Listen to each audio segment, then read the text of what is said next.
Hey guys, welcome to this next video. What we're going to do is talk over the putt that Rory Mcilroy missed at this year's US Open in the final round on the 18th hole.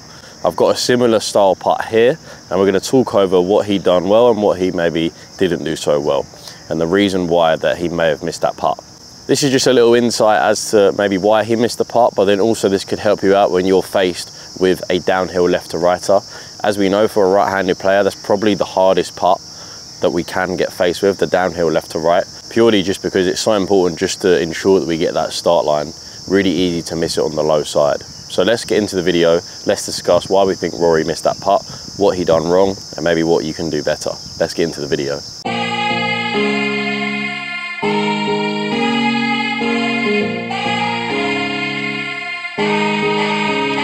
So as you can see here, I've tried to find a putt that replicates his putt as much as I can. This putt doesn't break as much as Rory's putt, but it is fairly downhill and it's fairly left to right. So what it is definitely worth noting is a downhill left to right putt for a right-handed player is one of the toughest putts that we get faced with when we're on the golf course. Reason for that is because when we're setting up, we need to make sure that if it's a slippery downhill left to righter, that means it's going to break more. Downhill putts break more because the ball is rolling slower. When the ball's rolling slower, the slope's more likely to affect it. So if we had a flat left to righter or an uphill left to righter, we wouldn't have to aim as much outside the hole. On this putt here, if it was flat, I might only really aim just outside the hole here, but because it's downhill, I'm gonna have to hit it softer, which means the slope is gonna have more time to affect it, which means we're gonna have to aim a little bit higher. So in Rory's defense, because it was quite a slippery downhill putt, he had to aim very, very high. And even though he missed the putt low, you can see how high he aimed that putt.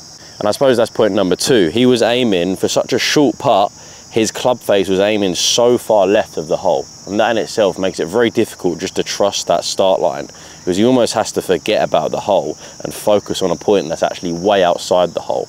And when that hole is in the peripheral of his high, that's a very tough putt to try and trust a line and to try and really stay on your desired target line. So because one, it's a downhill putt, and because two, it's got quite a large break, that means for the amount of break that this putt has, he's gonna have to hit it very, very soft, and he did hit it very, very softly, which makes it even harder to start that ball on the correct target line. What Rory done, which could have affected his putt, was either one, he didn't aim high enough for the pace he hit it on, because obviously he had to hit it at that dead weight pace, very slow down the hill, so the slope's really going to affect it. So we could criticize him and say that he needed to aim a little bit higher up the slope.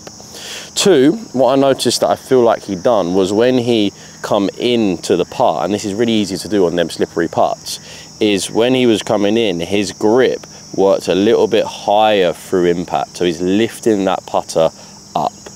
What that can cause is more of a bottomed out strike, because if he was to keep that grip nice and low, then he'd strike it more out the center.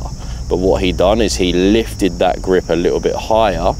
That then caused the ball to be struck out the bottom of the club face, just like so. And you can see when I'd done that, it just didn't sound as solid. When the ball is struck more out the bottom of the putter compared to the middle, it's then kind of come out a little bit more dead and a little bit softer. So let's say he struck that putt a little bit better and it was more out the center, the ball would have come out faster. It would have been going at the hole faster, which may have meant that it wouldn't have broke as much, which could have meant that the putt was holed. Just because your ball speed when you strike the putt out in the middle of the putter face is going to be a little bit quicker. And for his intended target line, he obviously planned to strike the ball out the middle of the putter. And maybe if he did, then that line would have been correct. So we can either put this down to not giving the putt as much respect as what he should have, so aiming higher, or just ensuring that he kept that grip a little bit lower and he just committed more to the putt. Obviously, it's far easier said than done. That's a very tricky putt on the 72nd hole to take it the major to a playoff or even to win the major. But that's just a lesson for you guys. If you have that downhill slippery putt, just make sure that you give the putt enough respect in terms of aiming higher. The most common thing is to miss the putt low. And then secondly, just ensure that when you've got your line, you trust it and you still commit to the putt. Even though you don't have to hit it that hard, you can still commit by just having a nice short and stable swing. Then you're still going to be committing. Last thing you want to do is decelerate into the ball, lift that handle up, and then strike the ball more at the bottom of the putter. Like we saw there with Rory, it's just going to come out a little bit more dead and just not have enough ball speed on the ball, which is obviously going to probably then make it finish low or even finish short of the hole. So I hope you found that video nice and insightful. Just a little bit of an insight from me there. That was what I picked up from that putt. And if you look at all of the close-ups, you can definitely see how he definitely struck it a little bit low on the face, which is going to be just because of that grip coming up through the impact position. I really hope Rory goes into the Open just as confident as what he was going into the US Open. I'd love to see him win another major. So if you can like and subscribe, I'd really appreciate it, and I'll see you in the next video.